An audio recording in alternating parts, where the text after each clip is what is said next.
Tu entres dans une chambre d'hôtel, tu poses ta valise et la voilà. Une étroite bande de tissu, disposée d'un bout à l'autre au pied du lit.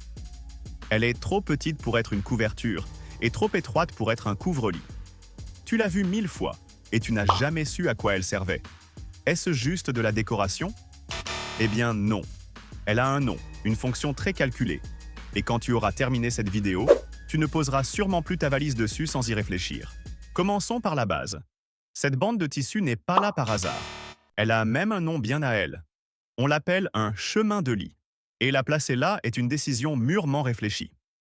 Pour comprendre pourquoi elle existe, il faut remonter un peu le temps. Il y a 2 siècles, une auberge n'était rien de plus qu'un lit et un toit. Mais quand les hôtels ont commencé à se faire concurrence, cela ne suffisait plus. Il fallait impressionner. Et c'est là qu'est apparu le grand symbole du luxe et de la propreté. Les draps blancs, immaculés. Des draps blancs disent aux clients d'un seul coup d'œil, c'est étincelant. C'est presque un tour psychologique. Si le linge de lit est d'un blanc parfait, ton cerveau part du principe que tout le reste est également impeccable. Le problème, c'est que le blanc a un ennemi. Il se tache pour un rien. Et c'est là, précisément là, que commence la véritable histoire de ce tissu. Pense à la première chose que tu fais en entrant dans une chambre d'hôtel. Tu poses ta valise sur le lit. Tu t'assois sur le bord pour enlever tes chaussures. Tu laisses tomber ton sac à dos, ton manteau, tes sacs.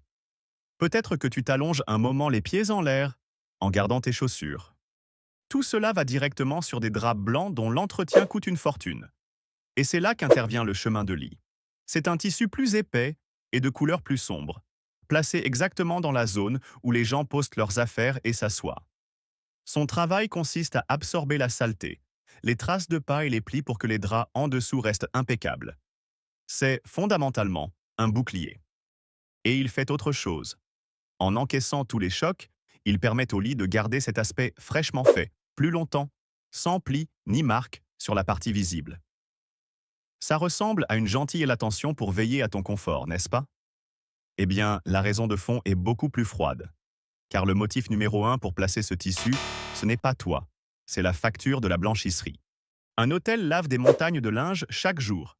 Un grand établissement peut brasser des milliers et des milliers de pièces entre les draps, les serviettes et les couettes.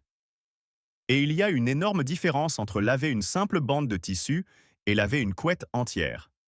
Si la couette, le couvre-lit et les draps se salissaient complètement avec chaque client, il faudrait les laver ou les changer sans arrêt. Et cela coûte une fortune en eau, en énergie et en heures de travail. La blanchisserie est, de fait, l'une des plus grandes dépenses cachées de tout hôtel. Le chemin de lit résout ce problème d'un seul coup. Il encaisse le choc de la saleté pour que les pièces grandes et coûteuses se salissent beaucoup moins et durent plus longtemps. Il est infiniment moins cher de laver ou de remplacer cette bande qu'une couette complète. Pour dire les choses clairement, ce tissu n'est pas là pour prendre soin de toi, mais pour prendre soin du portefeuille de l'hôtel. Et, au passage, il fait un deuxième travail. Observe une chambre d'hôtel. Presque tout est blanc ou dans des couleurs neutres, car le blanc transmet la propreté. Mais autant de blanc ensemble, ça fait fade, presque comme dans un hôpital. C'est là que le chemin de lit fait sa magie. Une simple bande de couleurs, assortie au rideau, au coussin ou à la moquette, casse ce blanc et donne à la chambre un air soigné, élégant, design. Et le meilleur pour l'hôtel, il obtient cette touche de luxe sans avoir à payer des draps de spéciaux et hors de prix. Un petit morceau de tissu qui fait paraître toute la chambre plus chère qu'elle ne l'est. Qui plus est, changer ce chemin de lit pour un autre d'une couleur différente est le moyen le moins cher pour un hôtel de renouveler l'aspect de toutes ses chambres en même temps, sans dépenser un seul euro en nouveaux meubles. Nous avons donc un tissu qui protège les draps, fait économiser de l'argent et en plus décore. Ça a l'air parfait, jusqu'à ce que tu te poses une question très inconfortable. Et ce tissu, à quelle fréquence est-il lavé?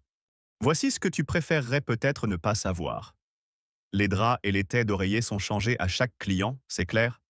Mais le chemin de lit, pas toujours. Dans de nombreux hôtels, il n'est lavé que selon un calendrier, ou lorsqu'il est visiblement sale. C'est-à-dire qu'il peut passer par des dizaines de clients sans voir une machine à laver. Et maintenant, réfléchis bien. C'est exactement le tissu sur lequel tout le monde pose ses chaussures. Les valises qui ont roulé sur le sol de l'aéroport, les sacs qui viennent de la rue. La pièce conçue pour protéger la propreté peut-être, Ironiquement, la moins propre de toute la chambre. C'est, probablement, la seule chose du lit qui passe d'un client à l'autre telle qu'elle, sans être lavée. C'est pourquoi de nombreux voyageurs, dès qu'ils entrent, commencent par l'enlever et la laisser dans un coin. Et c'est pourquoi, ces dernières années, de nombreux hôtels ont commencé à la supprimer purement et simplement.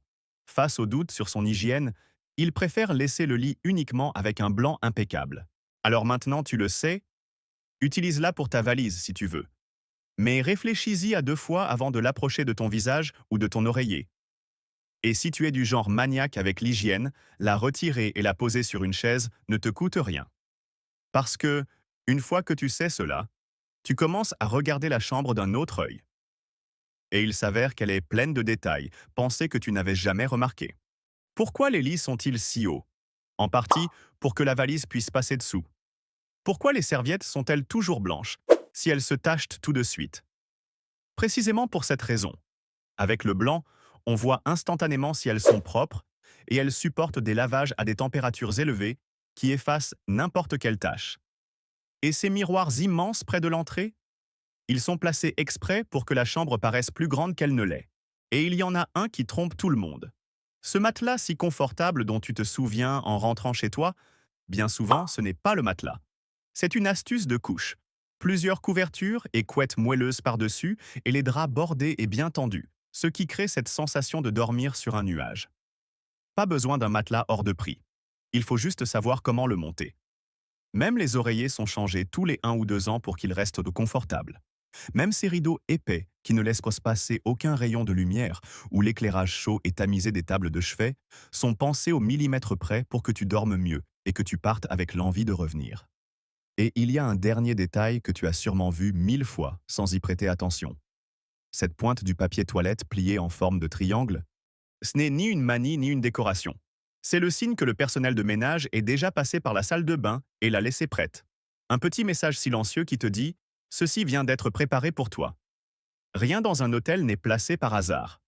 Au final, cette bande de tissu si bête est un petit chef-d'œuvre du calcul hôtelier.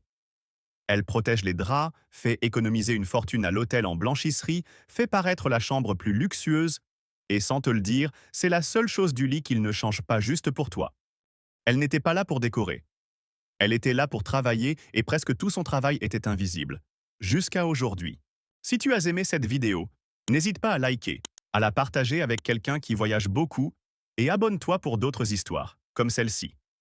Et dis-moi dans les commentaires, faisais-tu partie de ceux qui l'enlevaient dès leur arrivée ou de ceux qui ne la regardaient même pas? On se retrouve dans la prochaine vidéo.